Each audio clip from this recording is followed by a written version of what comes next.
Now turn to Section 1. Section 1. You will hear a conversation between two women as one of the women buys a bus pass. First you have some time to look at questions 1 to 5.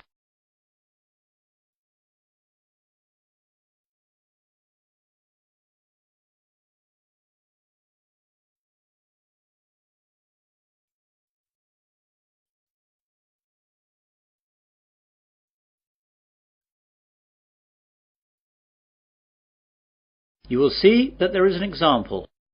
This time only, the conversation relating to this will be played first. Good morning, I'm here to get a student bus pass, please. Of course, madam. Do you want to buy a month bus pass, a 6-month bus pass or a year pass? Oh, just a month pass, please. So, 1 month is the correct answer. Now we begin. You should answer the questions as you listen, as the recording is not played twice. Listen carefully to the conversation and answer questions 1 to 5. Good morning, I'm here to get a student bus pass, please. Of course, madam. Do you want to buy a month bus pass, a 6-month bus pass or a year pass? Oh, just a month pass, please. Right then. I'll just have to take a few details. Yes, of course. First of all, what's your name? Natalie Jameson. And how do you spell Jameson? Jameson. Thank you. And what's your address? 45 Forest Avenue, Newlands, Adelaide. Is that Forest with 1 R or 2 Rs? Just one. And what's the postcode, please? Oh yes, it's 8490. Thanks. Now, what's your date of birth, if you don't mind me asking? Not at all. It's the 13th of May, 1982. I also need to know your telephone number here in Adelaide. OK. I just need to check that, as I only moved here last week. Now, where is it? Here we are. It's 6249 7152. Do you need a code or anything? Oh no, that's okay, thank you. Can I see your university card, please? Yes, here it is. Good, that's fine. Now, for which zone do you need a pass? Well, I'm not sure. I was hoping you'd be able to help me, as I don't really know my way around here yet. As you know, I live in Newlands, and I have to get to the university campus in the centre of town every day. Well, the university is in Zone 1, and Newlands has 2 zones. The side nearer to the town centre is Zone 5, but the far side is Zone 6. What road is it that you live in again? Forest Avenue. Let's see on this map. There it is. The nearest bus stop is in Zone 5. That's lucky. Zones 1 to 6 are $15 more expensive. Great. Make the pass out for zones 1 to 5 then, please. Before the conversation continues, you have some time to look at questions 6 to 10.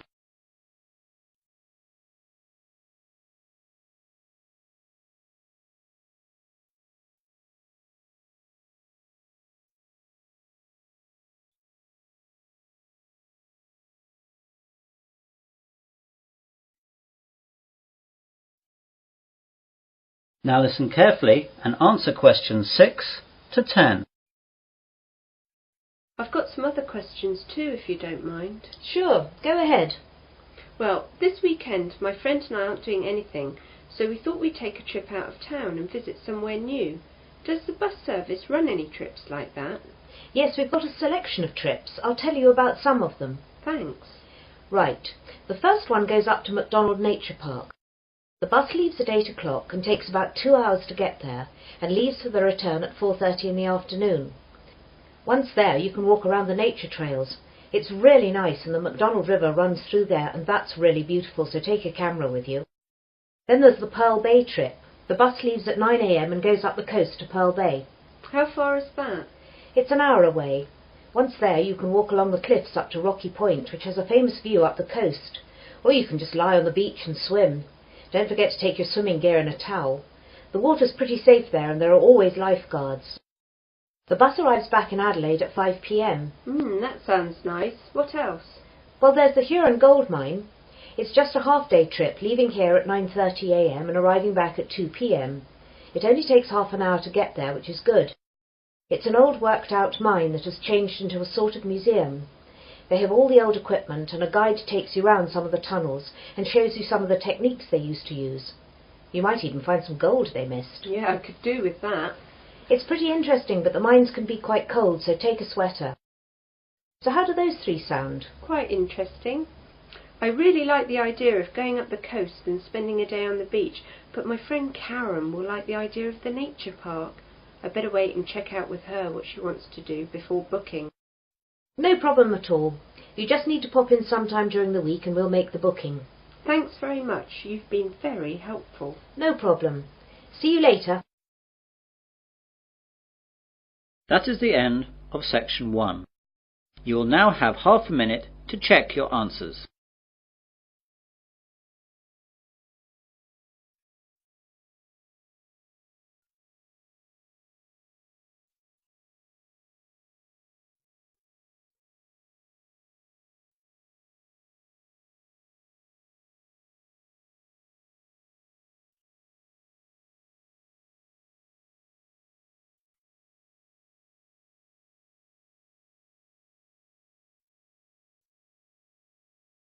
Now turn to section 2. Section 2. You will hear a radio presenter interviewing a man about the Sydney Harbour Bridge. First, you have some time to look at questions 11 to 16.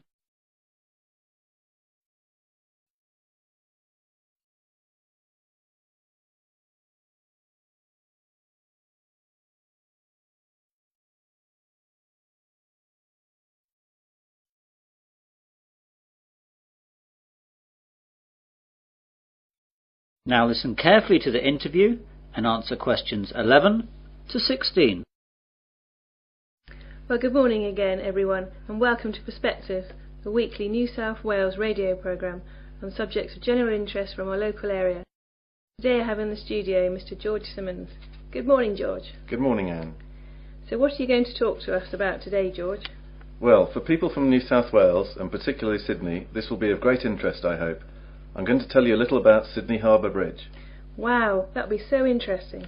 I think so. To start with, I'd like to tell you a little about the size of the bridge. The arch span is 503 metres, and the weight of the steel arch is 39,000 tonnes.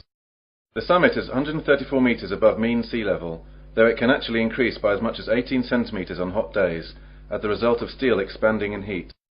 The two pairs of pylons at each end are about 89 metres high, and are made of concrete and granite. The steel used for the bridge was largely imported. About 79% came from the United Kingdom, but the rest was Australian made.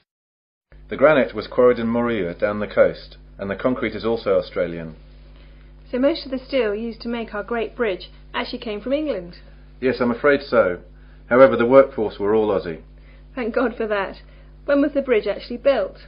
The bridge was opened in 1932, but work first began in 1924, with the construction of the bridge approaches and spans, with two separate teams building the arch on each side, working towards each other. The arch was successfully joined on August the 19th, 1930. I'm afraid that working practices weren't very fair in those days, and the local government demolished 438 homes, which were in the way of the approaches, and as many as 800 families living there were displaced without compensation. The standards of industrial safety were inadequate too. 16 workers died during its construction, mainly from falling off the bridge. I didn't realise that. Yes. The bridge was formally opened on the 19th of March 1932 by the Premier of New South Wales, Mr. Jack Lang. When it was opened, it was the longest single-span steel arch bridge in the world, and it was one of the greatest engineering masterpieces of its time. Several songs were also composed in advance for the occasion, but these have now largely been lost or forgotten. However, 3 postage stamps were issued to commemorate the opening of the bridge, and these still exist. One of these stamps, with a face value of 5 shillings, is now worth several $100s today.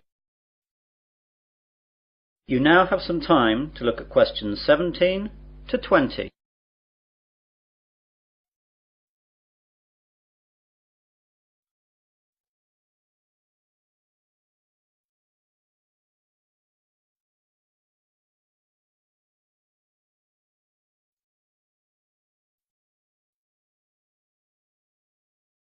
Now listen to the rest of the interview and answer questions 17 to 20. So that's the history of the bridge. Is the bridge still the same today as when it was built? No, it's quite different. The basic structure is the same, of course. Originally, the bridge was constructed to carry a road, 2 sets of tram lines and railways. In 1957, the 2 tram lines were removed when Sydney abolished its trams, thus giving the bridge 2 more traffic lanes. Today it carries 8 traffic lanes, 2 railroad lanes and a footpath along its eastern side. One of the eastern traffic lanes is now a dedicated bus lane. The bridge is often crowded, and in 1992 the Harbour tunnel was opened to help carry the traffic load. More than 160,000 vehicles cross the bridge each day. Before the Harbour tunnel was opened, this figure was as high as 182,000, and would be much higher today if it were not for the tunnel. Pedestrians, horses and push bikes are not allowed on the bridge anymore. Wow! The bridge actually carries that much? Oh yes. Actually, before the Harbour Bridge opened, it was completely packed with railway carriages, trams and buses to stress test its load-bearing capacity. While it has had many traffic jams since, and 500,000 people walked across it on its 50th anniversary, it has probably never been asked to carry that much of a load since. Amazing! And I suppose the toll for crossing the bridge has changed a bit too? I'm afraid so. The initial toll charged for a car was 6 pence, while a horse and rider were charged 3 pence. Today the toll costs $3, but is only charged when travelling to the south as an efficiency measure to speed up traffic flow. That is the end of section 2. You will now have half a minute to check your answers.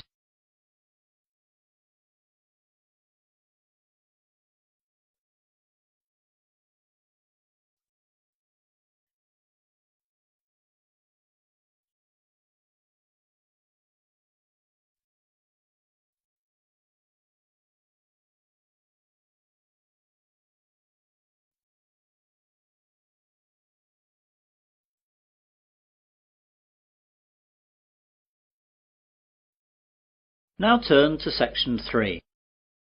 Section 3. You will hear 3 students discussing a survey they are going to do. First, you have some time to look at questions 21 to 27.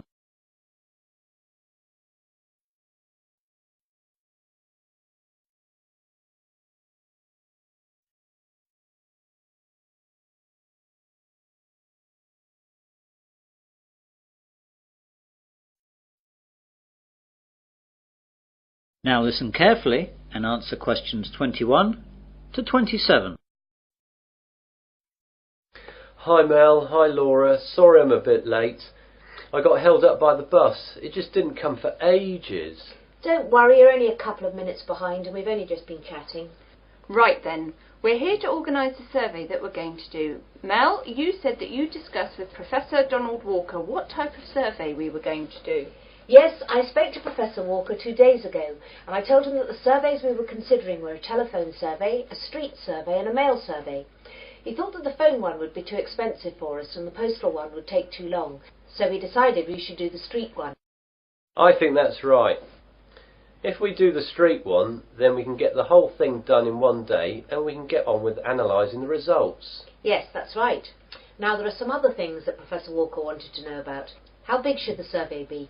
Well, the ideal figure for a survey such as this should be about 1,000 people, but that will take us about a month to get that many people, and we just don't have that much time. On the other hand, if we just choose 100 people, the survey won't be statistically significant. So what about something in the middle? What about 600? Still too many. That'll take us ages. 400? Let's split the difference and say 500. Okay. And how many questions? If there are too many, we'll just have the same problem. Professor Walker said we should have no more than 10 or people get bored. 10 then? I think even fewer. 8. I think 3 fewer again to make sure we can get the numbers done quickly. OK, I agree with that. I'm not sure, but I suppose so. You now have some time to look at questions 28 to 30.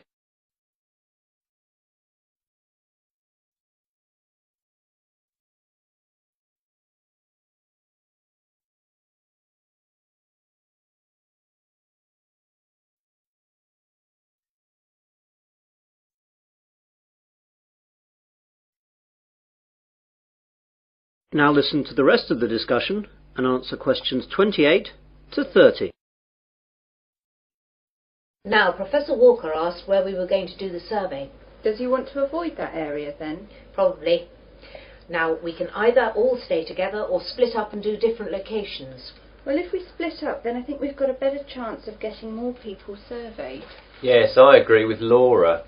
OK. Now, I made a list of the possible locations in Wesley where we could station ourselves. There's the town square, at the entrance to the train station, at the university cafeteria, outside Dobbin's department store, on the corner of the High Street and College Road, the bus station and the corner of High Street and Wilkins Road. What do you think? I think the square is great, but the people at the train station will be travelling and often in a hurry. I agree with all of that, and I think the bus station will have the same problem as the train station. OK, that's those two out then. I think the other ones in town were good too. The cafeteria will have too many students, and that will create too great a bias to our survey. We need a good cross-section of the population, and anywhere too close to the university won't give us that. Laura's right. So, out of the other town ones, I think that the two on the High Street corners are good. I don't agree. The High Street corner with College Road would be good, but the corner with Wilkins Road is too far out. Not enough people will come by there. Yes, Mel's right there. We should use Dobbin's department store instead. I can see your point. OK, that's settled then. All three of us will be stationed in town then, but not the Wilkins Road position. That is the end of section 3. You will now have half a minute to check your answers.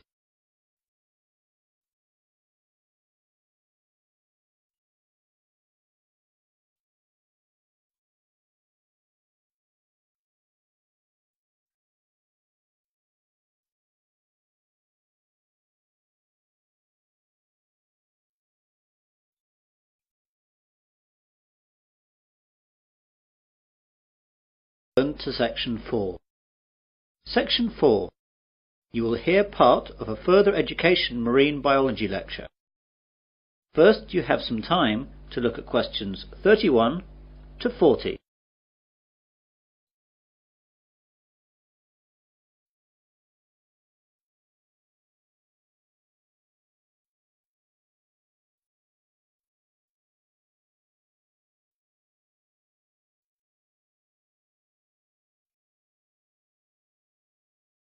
Now listen carefully and answer questions 31 to 40.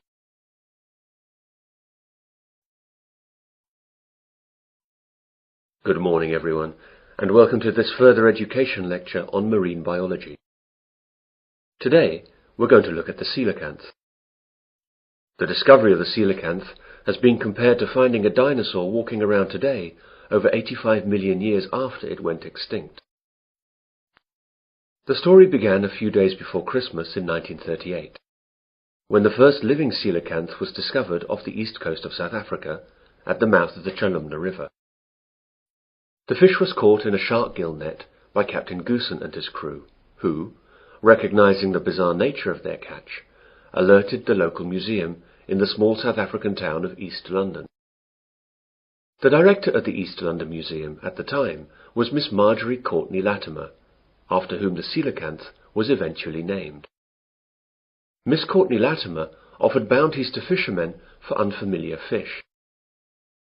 It was Miss Courtney Latimer who alerted the prominent South African ichthyologist Dr. J. L. B. Smith, who initially identified the fish, and subsequently informed the world about this amazing discovery. This first coelacanth led to the discovery of the first documented population off the remote Comoros Islands between the mainland of Africa and Madagascar. For 60 years, this was presumed to be the only coelacanth population in existence. Originally, it was a concern that the coelacanth might have a very limited range, and that overfishing along the Comoros Islands might wipe it out.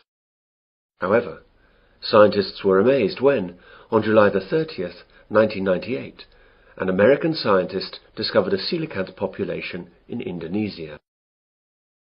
Dr. Mark Erdman was on a honeymoon trip to the area investigating a coral reef research site when he spotted a strange fish being wheeled into the fish market. He recognized the fish as a coelacanth and snapped a picture before it was sold. Dr. Erdmann's subsequent research revealed that the people from Sulawesi had a name for it: Raja, King of the Sea. The Sulawesi coelacanth colony is about 10,000 kilometers east of where the coelacanths were previously known to occur in the western Indian Ocean. Both Sulawesi and Comoros coelacanths are quite different from all other living fish. But perhaps the most interesting feature of the coelacanth is that it has paired lobed fins, which move in a similar fashion to our arms and legs. Coelacanths also have an extra lobe on their tail and a vertebral column that is not fully developed. They are the only living animal to have a fully functional intercranial joint, a division that separates the ear and brain from the nasal organs and eye, and allows the front part of the head to be lifted when the fish is feeding. The brown Sulawesi coelacanth and the steel blue Comoros coelacanth share these unusual characteristics. The discovery of the coelacanth in 1938 is still considered to be the zoological find of the century. This living fossil comes from a lineage of fish that was thought to have been extinct since the time of the dinosaurs. Coelacanths are known from the fossil record dating back over 360 million years, and peaked in abundance about 240 million years ago. Before 1938, they were believed to have become extinct approximately 80 million years ago, after mysteriously disappearing from the fossil record.